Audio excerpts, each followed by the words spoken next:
एक बार की बात है, एक नौजवान लड़के ने एक बहुत ही प्रसिद्ध साधु महाराज से पूछा कि साधु महाराज, आपकी इतनी बड़ी सफलता का राज क्या है। तो साधु महाराज ने कहा कि अगर तुम कल शाम को नदी के किनारे मुझसे मिलोगे तो तुम्हें बताऊंगा कि मेरी सफलता का राज क्या है। फिर वह लड़का शाम का इंतजार करने लगा, किसी तरह से जल्दी से शाम हो जाए और वह साधु महाराज के पास जाकर सफलता का राज जान ले।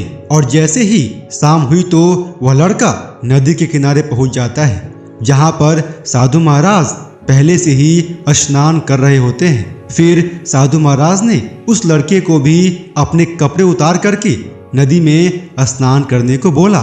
और जैसे ही वह लड़का नदी के अंदर स्नान करने गया, वैसे ही साधु महाराज ने उस लड़के के गर्दन को बहुत ही तेजी से पकड़ करके पानी के अंदर डुबो दिया। थोड़ी देर बाद ही वह लड़का सांस लेने के लिए तड़पने लगा और पानी से निकलने का बहुत कोशिश करने लगा, लेकिन साधु महाराज ने भी उसे बहुत ही जोर से पकड़ कर रखे थे। और जैसे ही वह लड़का बहुत ज्यादा तड़पने लगा, तब साधु महाराज ने उसे नदी से बाहर निकाल लिया।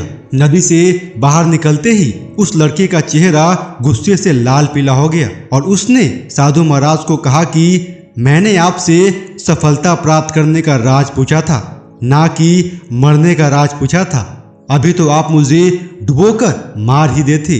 तभी साधु महाराज मुस्कुराते हुए उस लड़के को बोले कि बेटा, तुम्हारे प्रश्न का जवाब तुम्हें मिल चुका है। यह सुनकर उस लड़के को बिल्कुल भी कुछ समझ में नहीं आया और उसने पूछा कि यह कैसे हुआ।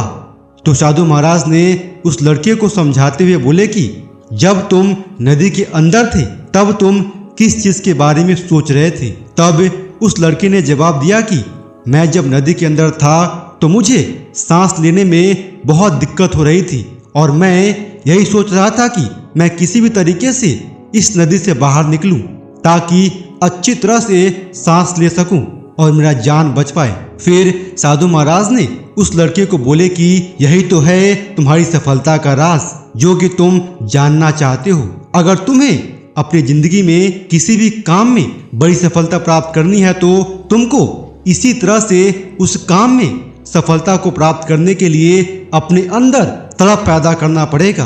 तुम्हें सिर्फ और सिर्फ अपना लक्ष्य देखना चाहिए और हर क्षण तुम उसके बारे में सोचो, उसके बारे में काम करो, तभी तुम्हें सफलता प्राप्त होगी। साधु महाराज के इन बातों को सुन करके उस लड़के के चेहरे पे एक मीठी सी मुस्कान आ गई और उसे समझ में आ गया कि सफलता का राज क्या होता है। और दोस्तों, मैं आशा करता हूं कि कहानी को सुन करके आपके चेहरे पर भी जरूर एक मीठी सी मुस्कान आई होगी और आप भी समझ गए होंगे कि आपको सफलता कैसे प्राप्त करना है। जय हिंद, वंदे मातरम।